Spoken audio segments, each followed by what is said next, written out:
Hi, Jane.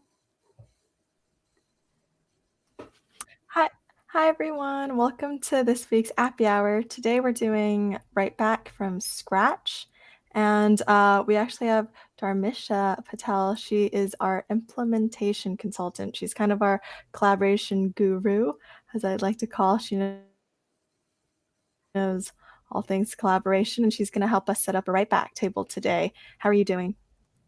I'm doing really well, thanks, Jane. Yeah, look forward to this. Awesome. Okay, that's great. You are located in London, is that correct?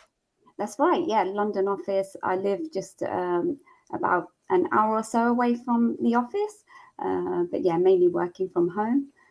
But yeah, started a couple of months ago, so excited to be here. Oh, we are so excited to have you. And this is Appy Hour, so it's time for a drink. But since we're both, it's not quite 5 o'clock for any of us, but it's almost then. It's almost there. What do you have to drink today? So I've just got plain water. But the exciting part is that it is in my Jameson and ginger mug, well, glass, shall I say. So yeah, since we use a lot of imagination in our role, I'll imagine that we have a little tipple of Jameson and ginger in there.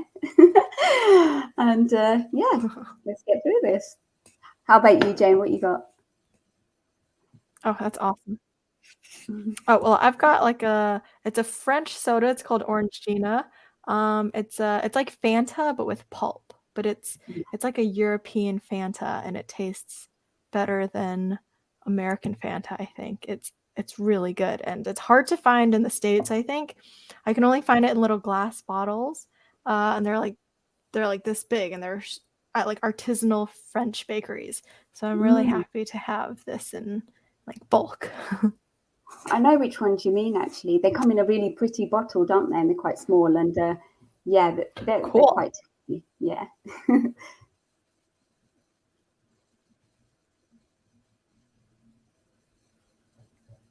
Yes, Jackie Daytona just said that orange drink again. Yes, I love orange flavored things. No milkers though, that's good. And I've really bad internet connection right now. I'm so sorry, everyone, if I'm no milkus, yeah. I just want to apologize to everyone for my bad internet connection. I'm so sorry. I think I'm going in and out. But Dharmishta, why don't you run the show? This is all you, and we can get started. Yeah, sure. Just share my screen.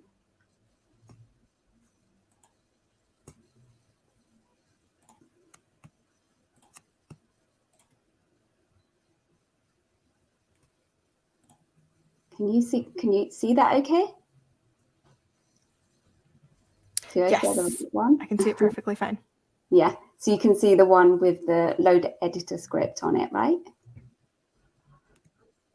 Yes, and we are building a write-back table, but can you kind of tell us what we want to look at today? Yeah, so I'm going to create a write-back table from scratch. And you can see here, we're just in the load editor part of the dashboard. We've only got 4 columns of data in there. So actually it's a 4x6 table. We've got 6 employees, and it really is simple. And the whole point of this is, we don't need a complex file. We can build here directly in the write-back table. But the main aim, I guess, is to create a skills and training management app for employees. And I want to eliminate spreadsheet risk, which is good here. And then users must be able to input their training skills and also be able to see all the skills added by others. So that's the aim. Okay, cool. So right now we've got four columns, and our goal is to add some more columns, and then have some KPIs and maybe some charts in to kind of see what we're doing, where everyone's skill level is, etc. Exactly that, yeah. So I'm going to go ahead and just start to build. So I'm just searching for the write-back table, and I can just drag that in. So the first thing you need to do is set up and select your destination. It's your data connection. Okay. The file name is QVD, and then file type. So you've pre-made one for me. That's so nice. Thank you. And we'll just select our fields here. Cool. And it's just that simple. So you just want to select the server that it's saved at, the type of file, and then name it. Is that correct? Exactly. Yep, that's it. And then inject into the load script. So in the beginning, the data editor didn't have this script, and now it's creating a write-back script in there. Okay, great. So you can see here if you don't inject to load script and you just Yeah, sorry, Jane. Sorry to cut you off. If you don't inject to load script and you just copy, no worries. If you don't inject to load script and then you just copy to clipboard, do you need to then copy and paste it into the load editor? Yeah, but it's always wise to use like the system setup here, so you can inject it in, and therefore you don't need to write any code at all or copy and paste any code. So if I show you in here now in the load editor, you can see this extra section's been added, and it's done all the code for us. It showed you the 4 columns that we added, but then also Writeback creates these really 2 important fields, which is created by and created at, which will allow us to audit what's going on. So we'll come back to that in a second. Okay, wonderful. Cool. So at the moment, the table is not very meaningful, and this is why we're going to go back into the setup and we're going to add a lot more fields in here.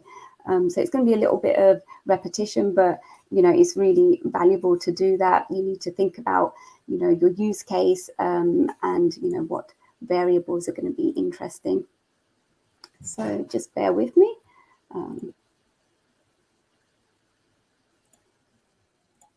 So here we are, we're adding in new columns, and it's good to select the type of data we want. Exactly. If we didn't select the type of data we want, can we go back and change it later on?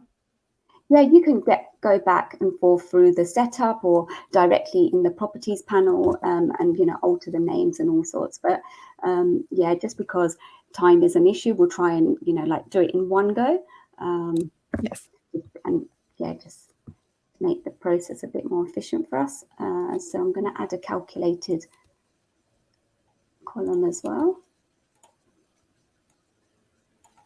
Okay, that's great. And so there's multiple different types of columns that you can have, right? We can have drop downs, text fields, numeric fields like checkboxes. Yeah, color. Color is a really cool one. You can color bars in specific colors, which I think is really cool. Just by choosing the color in the Writeback table, you can actually, it can change, the colors of your charts, which I always think is very cool. Exactly. You can and really rating, customize yes. the table. Yeah. I just got a few more fields to add in. And just as Jane was saying there, all the different types of data inputs. So we've got icon, and I'm going to assign enjoyability to that. And then we've got a checkbox. So with the checkbox, I'll add task completed and so forth. Obviously commentary, lots of text in there.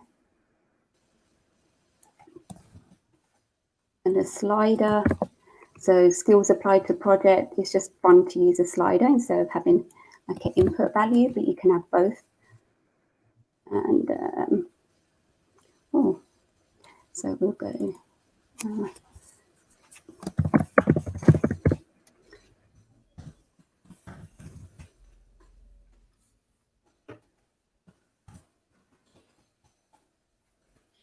So Vizlib's asking a question. What is your favorite use case for Writeback? And as you're doing this, I'll tell you what mine is. I think actually data cleansing is really useful with Writeback. Instead of going in And sometimes changing things in the data load editor can be either difficult or a little bit scary. Using the writeback table is actually really quick and I think easy way to data cleanse. Like if you need to remove the ends of some words, maybe you want them all to be the same. Like maybe for my name, sometimes it's Jane, sometimes it's Jane Lee, and you want to change it all to the same. It's very easy to do that quick change in the writeback table. Yeah, it's just cool. So, this is already looking a lot better. Yeah, this is why it's so good to have all those different types of inputs in your writeback, because usually there is one, you don't always have to have text. There's one that would fit to your variable quite nicely. So there's a nice selection in there. But now we've got our variables in there. What do you think we should do next? Maybe maybe the we look. can start filling it in if we want to.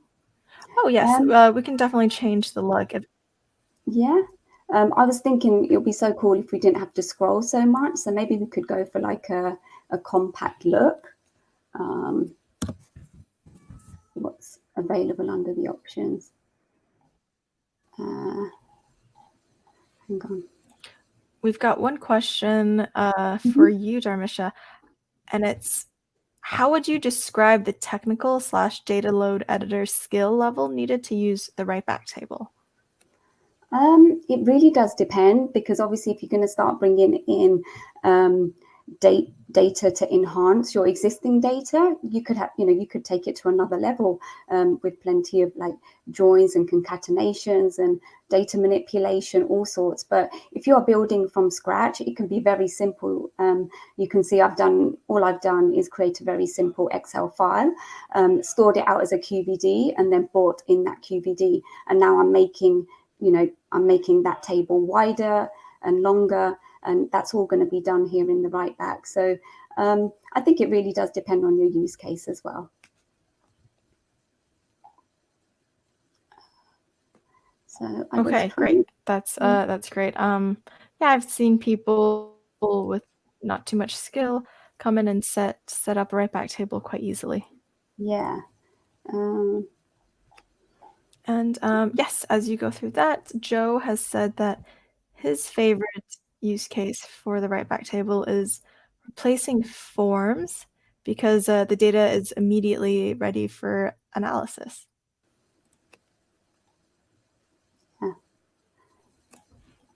Yeah, form view is really good as well. We'll add that in. Oh, goodness. I'm trying to find the compact button. The under appearance.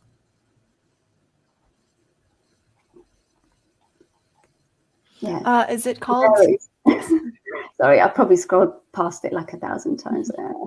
Yeah, so what we could do, we could change this to 0.5, because just having that compact look and feel allows you more real estate space as well. And we can just shift that up since we've only got a few columns in there. And then maybe like the colors of this. I mean, or we could change the title as well, just to make it more meaningful. So great. We've got one question. This is from Kieran. Is this going to be recorded so we can follow up on YouTube later? Yes, it is. It's on LinkedIn and on YouTube, and you will be able to find this later if you just look up Vizlib Appy Hour, APPYHOUR. We have a playlist, and you can just find this title, which is Writeback, from scratch, ! Yeah, I was just looking for the header. You know what happens in Qlik Sense? Normally you type it in, and in the search element, it highlights. And you have to find it. Yeah. So if you wanted to change maybe the width of the columns, you can press on the header. So if you just press skill level, for example. Yeah. And then you can do custom styling. I believe it's under there. And then adjust column width. Mm-hmm. I find that whenever I'm on Appy Hours or if I'm doing something live, it's it's always harder to see what's going on, and it's so much easier to miss things. And Yeah. when you're just watching a bystander, as a bystander, it's so much easier.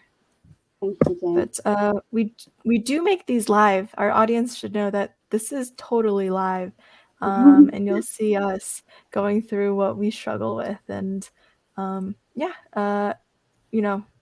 we're not perfect, but we have fun making these. Yeah.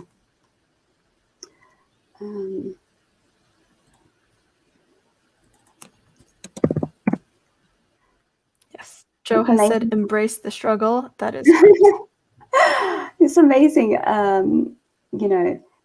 how much time you can spend on the look and feel, but it's so much easier to reuse. Like once it's finalized, you can pretty much copy and paste what you have and use it elsewhere. So let's have a Yeah, totally agree. Sometimes I get so lost in charts. I find that it's like for some apps I can spend, I guess, 70% of the time just going through and tweaking little colors and changing the header size, etc. And it takes so much time. And then sometimes I look at it for so long that no matter what I do, I'm like, it doesn't look good. It doesn't look good. So I have to take a step back or show someone else, and usually they say, "Oh, it looks nice. I don't know why you keep tweaking with it." Exactly, you need fresh eyes sometimes. While I'm on enjoyability, so if we have a look, you can see it's got low, medium, high. And now if we're thinking of training, participation by users, I think they should be reversed.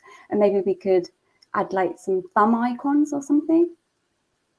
Yeah, let's do that. Instead of just arrows, we can change the icon. So here it's options, and what you can do is you can define the options and drop downs, and then you can customize each option. So you can choose like what it's called, the label, and then also an icon and the color next to it, which I think is cool, and it helps make it pop. So we'll go thumbs up there.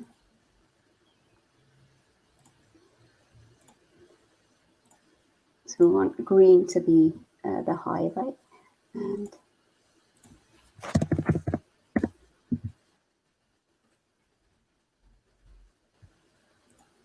there you go. So that's good, and we'll just get rid of the blanks as well. Get rid of that. So yeah, they're set as low, and then we can play with those. And then task completed, actually make that more narrow as well. And if anybody's watching and they're wondering why the top bar looks different than, the normal Qlik Sense app, it's actually because Dharmishta is using a sheet menu, which is part of the library component, and it allows you to customize the top section and also the selection menu and the background. We chose not to change anything in the background this time, but yeah, if you know any CSS, it's very easy to change around in the sheet menu, and we actually have a lot of Appy Hours. Not a mashup. Yeah, it's not a mashup. So that's why we're not doing a dive into the sheet menu. But if anyone is interested, we have Appy Hours where we go in more in depth. The UFO episode and the wine review episode, just off the top of my head, go into and shows you how to use the sheet menu.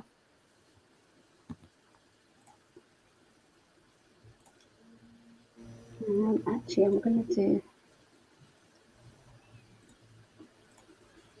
just playing with the colors there, and I wanted to change the title as well. See if I can find the title.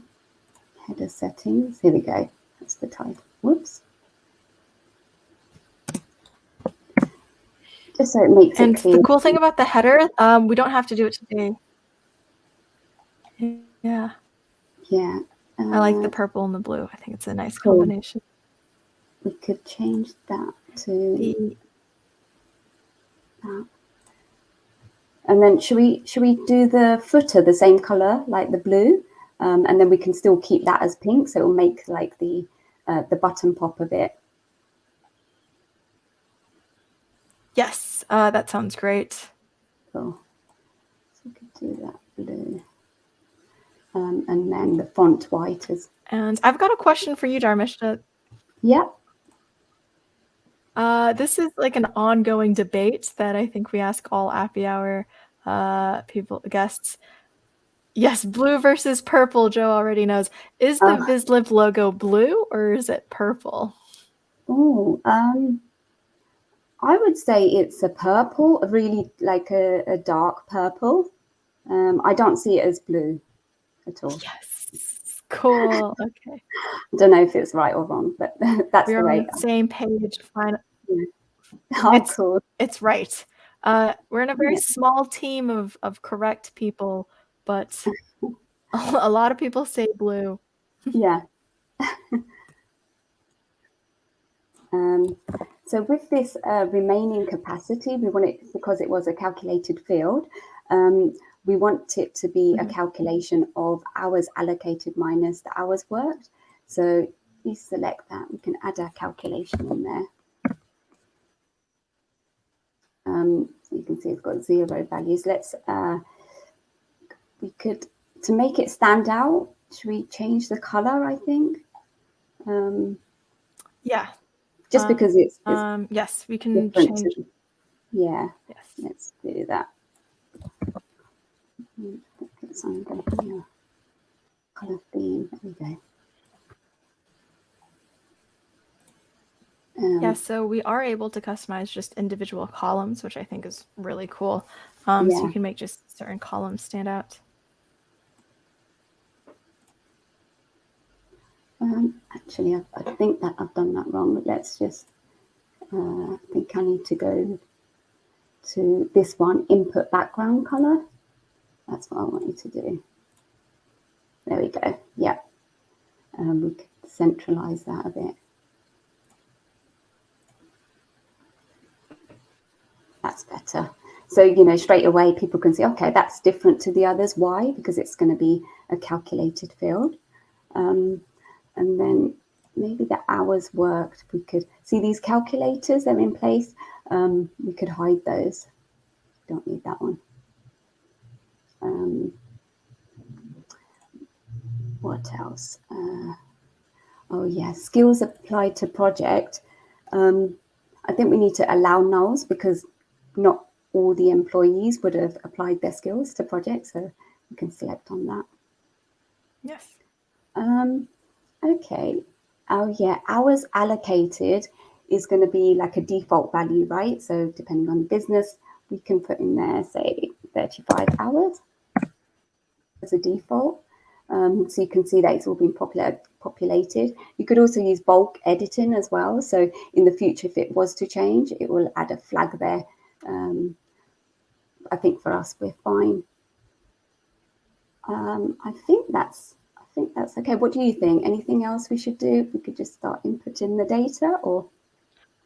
So if we do, 35 for hours allowed, and then if we just wanted to change a few, let's say we wanted to bulk edit everybody except for one person's, like maybe mine, hours worked, to like everyone else is 35 and maybe mine is 30.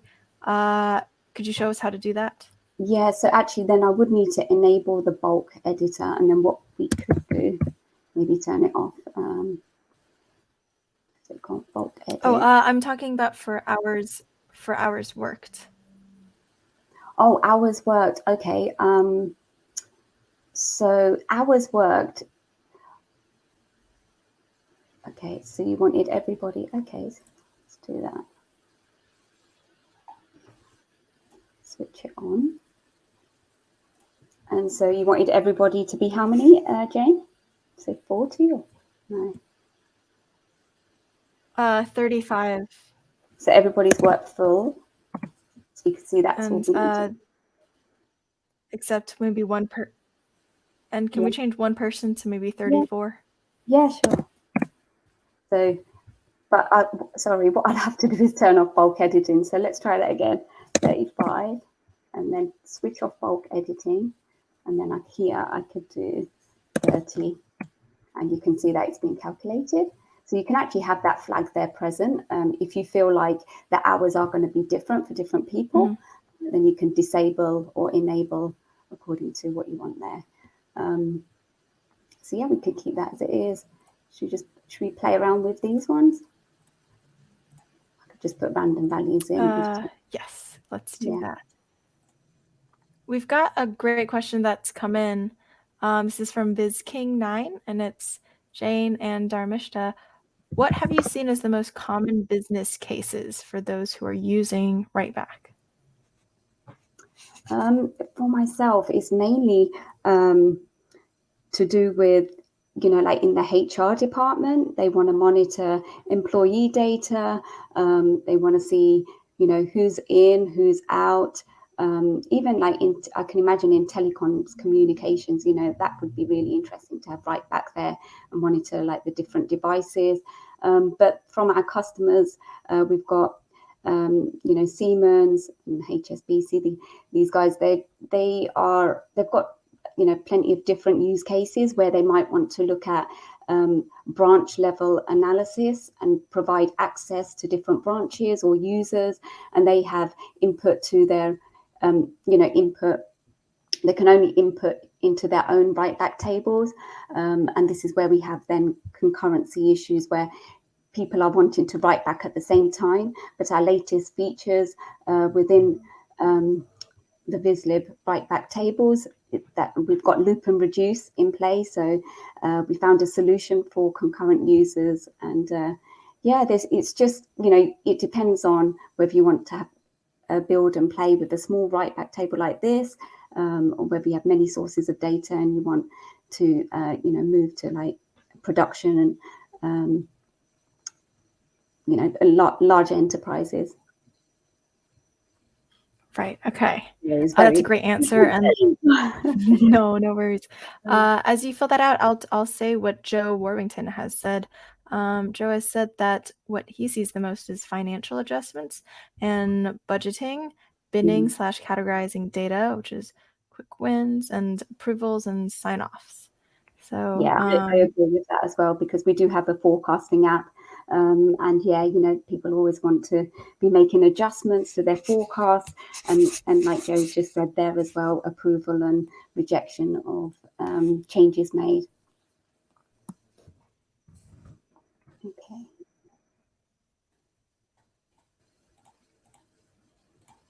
Right. I won't put too much here, sorry. Okay, so now we can just write back that data. And for that pop-up, some people might think it looks scary. This one, yeah, we can change it. Could be. Oh no, the pop-up when you write back. Okay, yeah. And it gives you that like sign. Is it? I believe it's just saying we're going to make these changes. We're going to add these new columns into the data load editor. Yeah, exactly that. That was just the list of all the fields that are going to be added. So if anything new was being added, it will say the field's not existing. Do you want to continue? And then it will then be added. So yeah, it's just you'll see that. Nothing to be worried about. So I think with this, one really important one I've missed out is the form view. So while you do this, we have a really nice comment that just came in from. He's saying we have a nice comment that just came in from Jeffrey saying nice session, and he thinks that the Vizlib color is green. That is a first. Oh, okay, that's a new one. Yeah, I just wanted to show you this form view here. So throwing in a curveball. Yeah, definitely. I wonder what this dashboard looks like to him.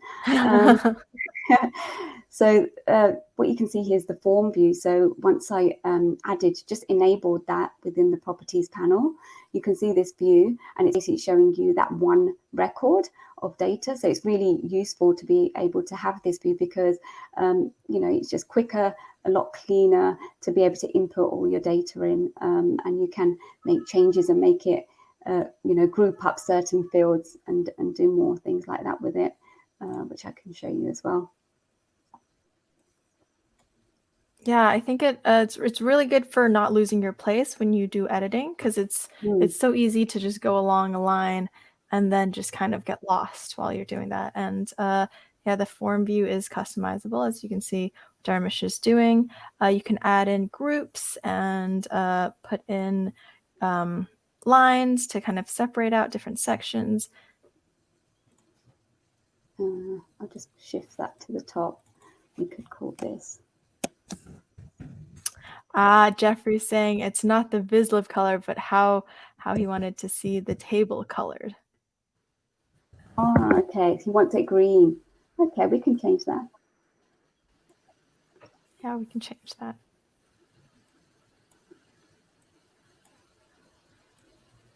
I'll just do one, but then these will then be grouped up. So you can see it just makes the form a little bit nicer, and you can change the width of some of these boxes as well. So it's really customizable. I want you to add an audit table as well to this. So let's add in Vizlib, obviously. Needs to be the Vizlib table.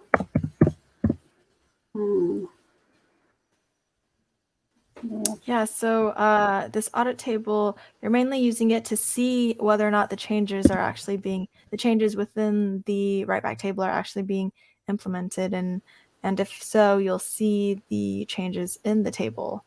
Is that correct? Yeah, exactly that. Yeah. Perfect. Yeah, and we can see these two fields, so we can monitor it. Okay, and maybe we need to add a title to that. And Cody has just said that the most popular use cases he's seen is project planning combined with Gantt, updating statuses, supply chain processes, and security admin rules. Yeah, I agree. I see it being used with Gantt a lot. And if no one knows what Gantt is, it's actually another one of our products, Vizlib Gantt. And we do have an Appy Hour where you see us been pretty in depth into all the capabilities. Not all, but a lot of the capabilities of Gantt. So check that out. I believe it's called the road trip episode.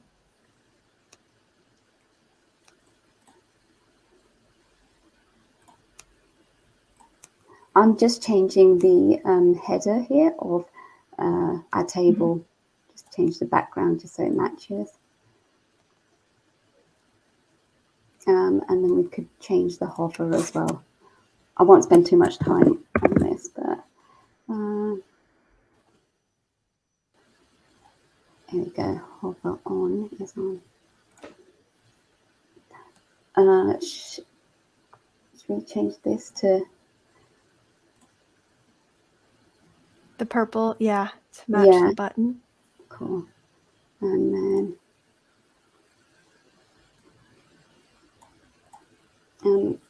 just to make it quickly associated with like skills, we could add an image in there, maybe like the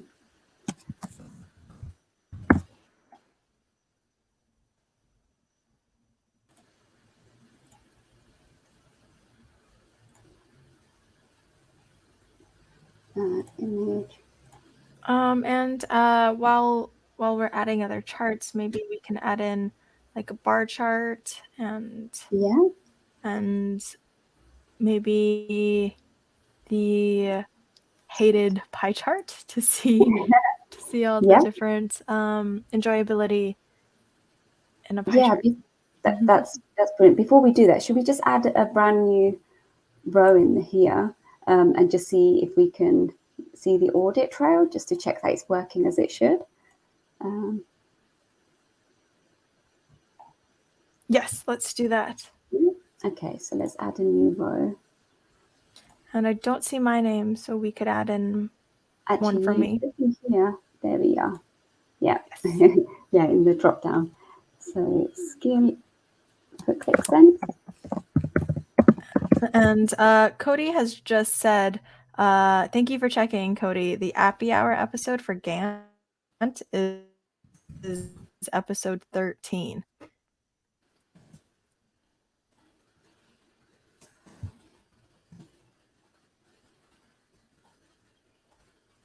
Oh, thank you for such kind remarks.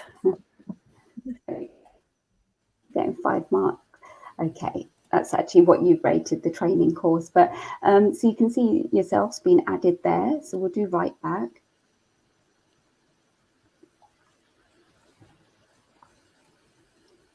And you should be.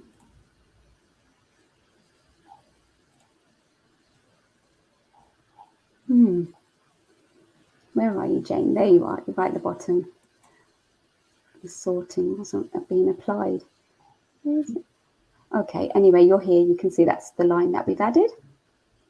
And you can see that it was added at 2:30. Yes, perfect. Yeah. So at least the Writeback's working as it should. I was also thinking I needed to. It would be really useful to be able to have an image, so we could be, quickly be able to reference like the individuals with an image. Should we do that? Like add an avatar?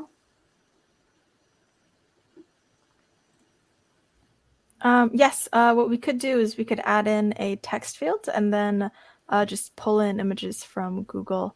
We have a question from Viz King as you do that. What would you say people don't know about the Writeback table that people should? Any hidden tips or tricks? I think one really great one is when you make a change to something. So let's say for skill group, right now it says BI tools, and we want to change it to BI tool. What you could do is change one, right click, and then you can apply to all. I think that's a really great data cleansing method. If anyone in the comments who really likes to use the Writeback table has any other cool tips and tricks, let us know.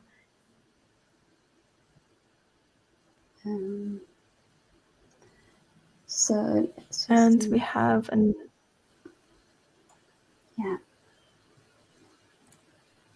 we'll just move the image to the perfect. We have everyone's employee name. Yeah. So we could change. I just want to make sure. Yeah, there's something that we need to do. It's actually appeared. I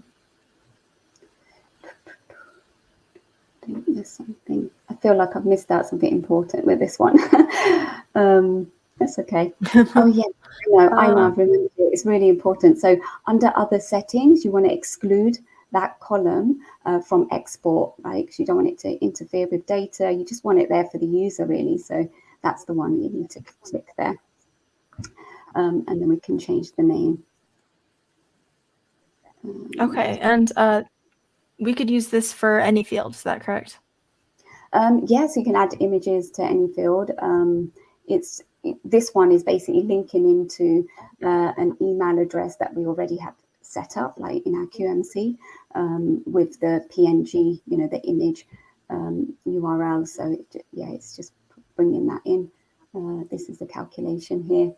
So it looks at your employee first name and your surname, and then brings in the image by recognizing what they are. Okay, wonderful. We've got questions coming in. One says, if we have the input data in the front end, and by using that info, can it calculate the other dimensions, which we do not have? So, and by using that info, I think the info means by using the Writeback table, can we calculate in the other dimensions, which we do not have?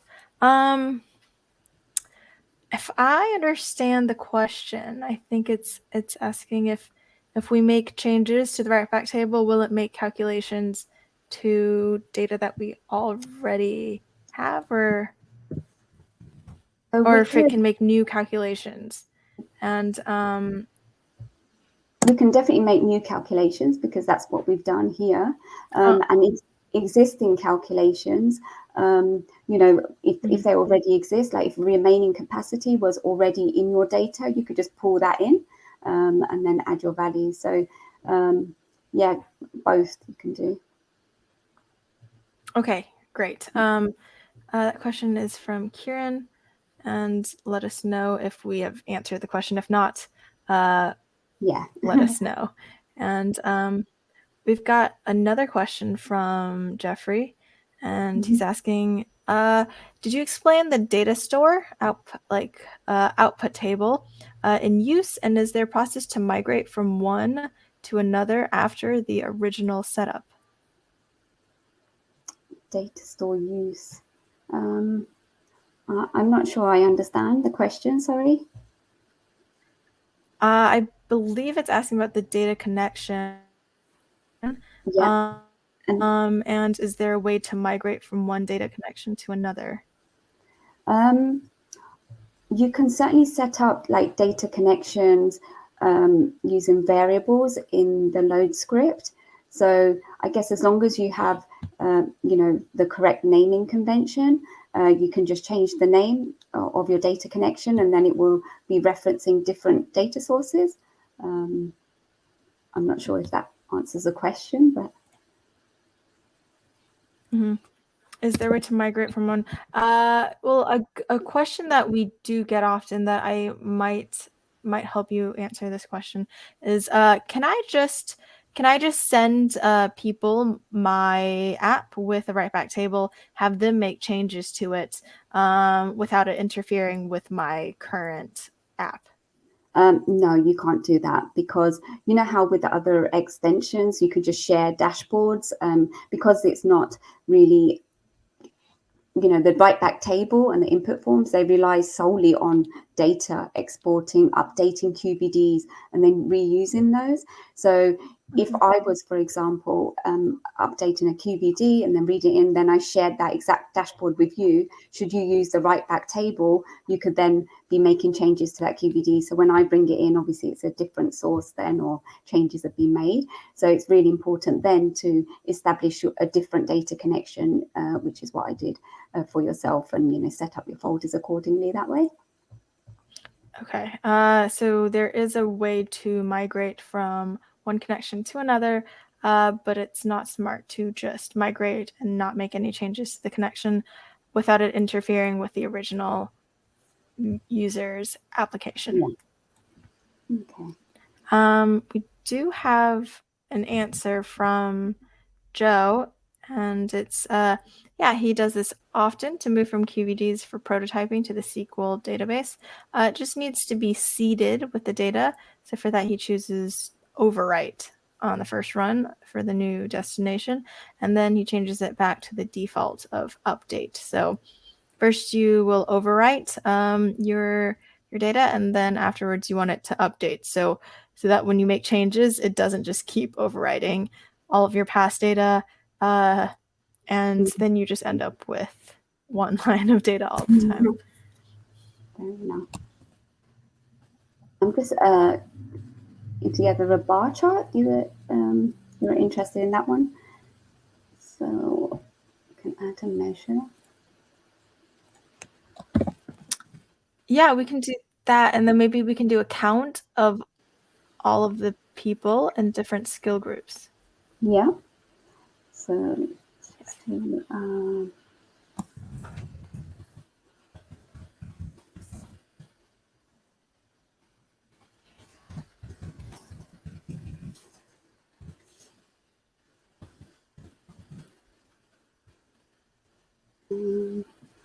then maybe we'll change that to a stacked. Everyone's only done one course at the moment, but they might sign up to different ones. So we'll change it to a stacked, and we can go horizontal. Oh God. Okay, all done the same. What if we made the dimension skill groups, and then we have the measure as a count of the people in each skill group? So let's change that to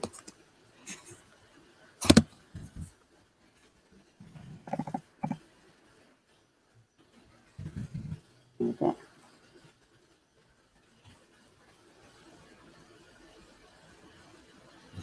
Yeah, it's because, oh, you want to do the count, yeah. So, good.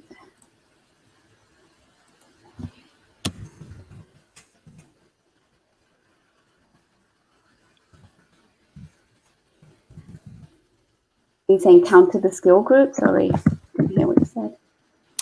Or the count of each person, like the count of people. Yeah.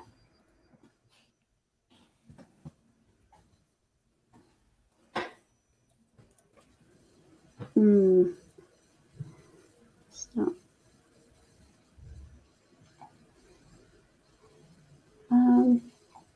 that is interesting. Is the dimension currently skill group? Yeah, that's skill group.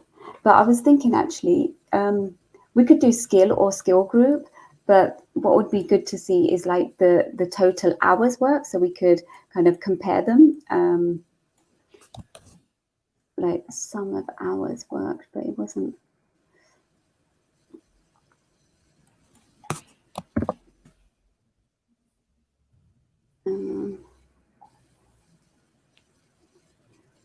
I don't know. Maybe we'll just change what's in the write-back table, just so we can view like a more variations. Oh, I see. Right now you have 2 dimensions. Yeah. Is it possible to get rid of employees? Yeah, we can.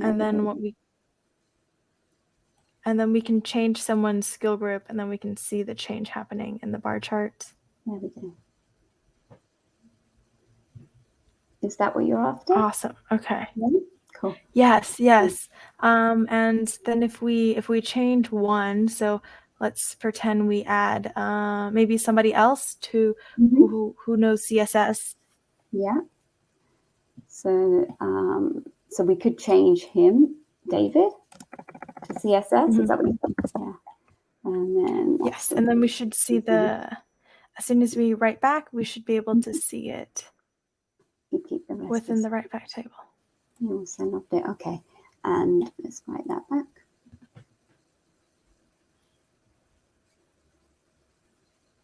Yeah. Okay, so the change is happening in real life. A good question that we get often is does writeback allow for grouping? So pretend I choose CSS and then I want to choose the enjoyability. Is there a grouping? So let's pretend if you have CSS, you have to either enjoy it high or medium. You're not allowed to have low enjoyability. Is it possible to group things or have restrictions on options? I don't know. That's a new one to me. You'd think it would be possible, but you may just need to have like an expression to kind of do the grouping for you. Because right now, you can only select one. Are you saying like be able to select multiples?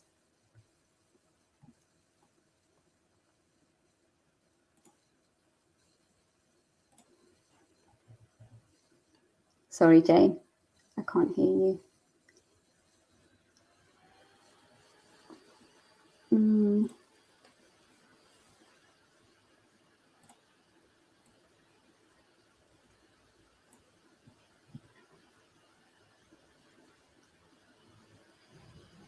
Hello?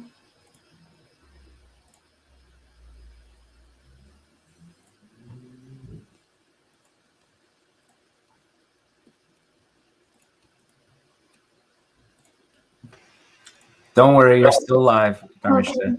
Okay. I'm in the background. I was like, okay. Okay. Just wary of time, so I'm just going to add some quick KPIs in at the top. And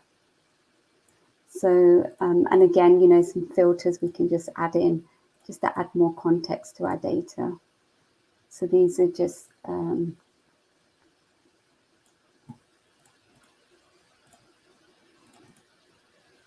these are measures that we already have and dimensions that we already have in the data, and just change the colors to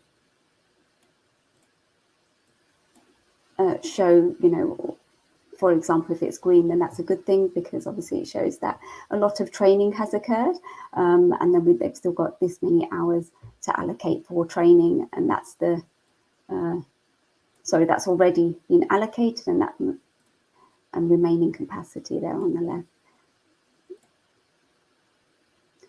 Nice.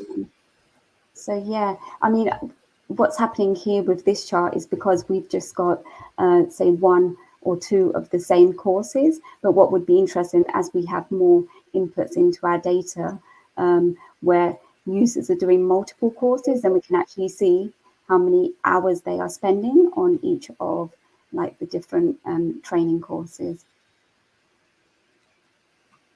I like showing that too, because as you're adding data to it, right, the charts are updating. You're seeing that it's taking what is normally reloaded once a day and making it very actionable. It's something that you could use operationally. In this case, right, like HR is updating this. They don't want to wait to get the data back out. So they're able to see it and see a good mix of things, make sure we're covered in those skills, right? Exactly that. Yeah, it's just really fast, and you know, having real-time analytics, it's like a first for us, and Right. it is the way that businesses are moving. You know, we don't want to have static reports and read-only reports, and this is just basically taking that to another level. So yeah, it's really interesting and intuitive. You know, I'm really enjoying using collaboration and learning all the time. So yeah, it's good. I think Jane's back. Okay. She had to go reboot a router or something, I think. No worries. I know that I'll stay on just in case, because it still today. looks a little choppy. Cool. But yeah, sorry, apologies if I haven't been able to answer everyone's questions. But yeah, ping them my way, and you know, if I need, I can get some help from the support guys to help you best answer them. I wouldn't worry. I think you've actually, for any of our build from scratch episodes, you've built the most comprehensive app we've done thus far in less than an hour. So you did a great job, and fielding questions while you're doing it. That's a skill, definitely. That's something I need to improve on. But, Andy said, yeah, that was wonderful. oh, thank you. But yeah, collaboration, you know, we've only covered the write-back table here. And, you know, you saw glimpses there of an input form, but there's so many different ways to use that. And especially with teamwork as well, that's where you get the most power, being able to have, you know, conversations right here in with your data as well. So yeah, maybe in the future we'll take a look at those. But yeah, just having simple filters like this, we can see, okay, how many of our employees really, you know, enjoyed their training course, and how many applied them to their project. So we'll choose that the 70 and the 83 percentages. And then this gives you an idea of actually your productive employees were, in this example, Jane and Daniel. So yeah, you know, just thinking about other ways to use the writeback, which components of Vizlib really do complement it, and again with the sheet menu as well. Yeah. Yeah. I think if you know, Sarah and BB get their hands on something like this, they probably haven't seen something like this before. I know that HR systems that we use behind the scenes can't do this, where we want to, you know, go find the people that like this thing, have these skills, and then immediately pare it down and just go outreach to them, or say, hey, these are people that don't have these skills, and we can offer up some courses. So Yeah. I hope they catch wind of it. And then you're going to be busy. You're going to have to put this in place in Vizlib too. That's good. That's what we like to keep busy. But yeah, always learning and playing, and you know, constantly new features coming out with the different components within collaboration. So very interesting, and definitely a high demand from our large customers. So hopefully we can fulfill their requests. Definitely. Yeah, good stuff covered. There were a number of things that I hadn't considered or looked at putting into like the table like that. The profile image, it adds something different to it, especially when you're working with people, which a lot of the write back use cases are, like I was saying, people approving or signing something, to just have a picture of that person next to it, that this is the person that needs to approve or hasn't approved the thing yet that you need. Yeah. It's a nice reminder. There are people behind this data. Yeah, this is really cool.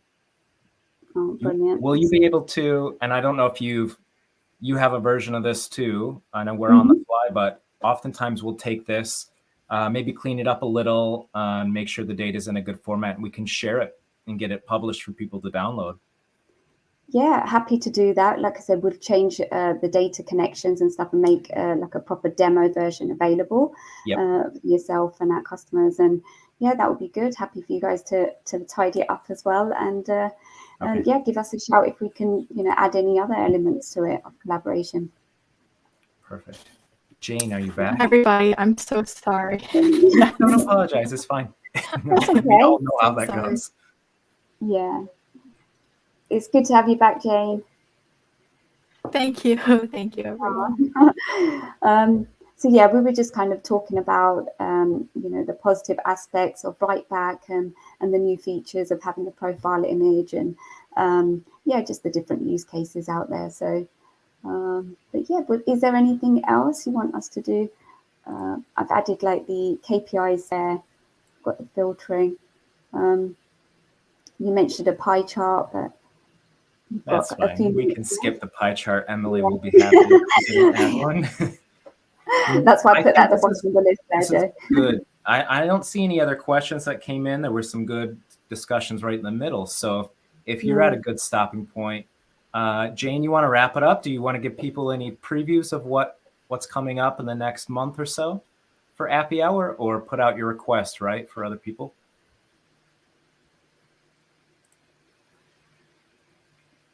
Maybe. I'll ask. If anybody would like to come on board, sit in the hot seat like Dharmishta did today, happy to have you as a guest on Appy Hour. We have a couple of guests coming up from the Vizlib Legends, I think in the next few weeks. And we'll have some fun with some more episodes too, as I think new features will be coming out for collaboration among our other products. And we'll, I know there's a lot of stuff around SaaS and Qlik Cloud that we'll want to highlight likely in an episode 2. So we might have to have you back, Dharmishta, to talk through some of that stuff too. But thank you so much. Cheers. I just had coffee. I don't know if, I know Jane still has her orange drink left. There she goes. Okay, I am back, guys. We're just cheersing. Yes, I think I you're, do. You're right at the end. So thank you again for a wonderful Appy Hour. I'm going to have to go back and rewatch this for some good tips. So yeah, that was a great one. Thank you so much for joining us. Thank you. Thanks for having me. Have a good afternoon. All right. Talk soon, guys. Bye-bye. Bye, guys.